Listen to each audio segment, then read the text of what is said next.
ফের যুদ্ধের দ্বারপ্রান্তে চিরশত্রু ভারত পাকিস্তান, বিষয়ও সেই একই কাশ্মীর। জম্মু কাশ্মীরের পাহেলগামে হামলায় ২৬ জন নিহতের ঘটনাকে ভারতেরই ফলস ফ্ল্যাগ অপারেশন বলে দাবি করেছেন পাকিস্তানের প্রতিরক্ষা বিশেষজ্ঞরা। ওয়ালটন মাইক্রোওয়েভ ওভেনের খাবার গরম রাখে দীর্ঘ সময় ধরে। Walton microwave oven. মঙ্গলবারের এই ঘটনায় প্রমাণ ছাড়াই পাকিস্তানকে দায়ী করা হচ্ছে বলেও দাবি তাদের। এই হামলার প্রাথমিক তদন্তে পাকিস্তানের কিছু গোষ্ঠীর সংযোগ পাওয়া গেছে বলে জানিয়েছে ভারতীয় কর্তৃপক্ষ। তবে পাকিস্তান এই অভিযোগ অস্বীকার করেছে। পাকিস্তানের প্রতিরক্ষা বিশেষজ্ঞরা বলেছেন, কোনো প্রমাণ থাকুক বা না থাকুক, এসব ঘটনার সময় ভারত প্রতিবারই পাকিস্তানের ঘাড়ে দোষ চাপিয়ে দেয়। কাশ্মীরের ঘটনা নিয়ে পাকিস্তানের এক প্রতিরক্ষা বিশেষজ্ঞ বলেন, হামলার প্রায় পরপরই পাকিস্তানের বিরুদ্ধে প্রচারণা শুরু হয়। ভারতীয় গণমাধ্যম ভিত্তিহীন দাবি প্রচার করে।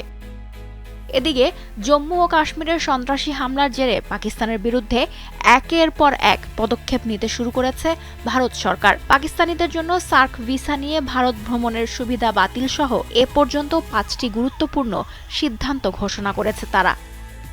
হামলার জেরে পাকিস্তানের সঙ্গে থাকা অভিন্ন নদী সিন্ধু নদের পানি বণ্টন চুক্তি বাতিল করেছে ভারত। ব্রিটিশ শাসন থেকে মুক্ত হওয়ার পর ১৯৬০ সালে ভারত ও পাকিস্তানের মধ্যে থাকা গুরুত্বপূর্ণ সিন্ধু নদের পানি বণ্টনের বিষয়ে দেশ দুটি চুক্তি করেছিল।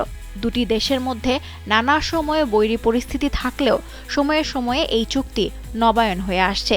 এই চুক্তির আওতায় সিন্ধু, চন্দ্রভাগা, শতদ্রু, ঝিলাম, ইরাবতী ও বিপাশা নদীর পানি পাকিস্তানে প্রবাহিত হয়। এই চুক্তিটি স্থগিত করার অর্থ চুক্তি অনুযায়ী পর্যাপ্ত পানি পাকিস্তান পাবে না।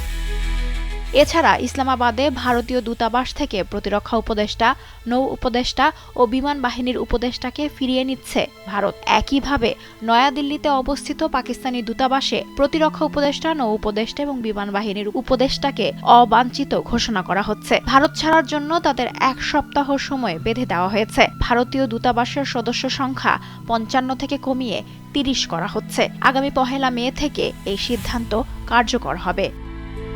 আটটারি ওয়াঘা সীমান্ত অবিলম্বে বন্ধ করে দেওয়া হচ্ছে।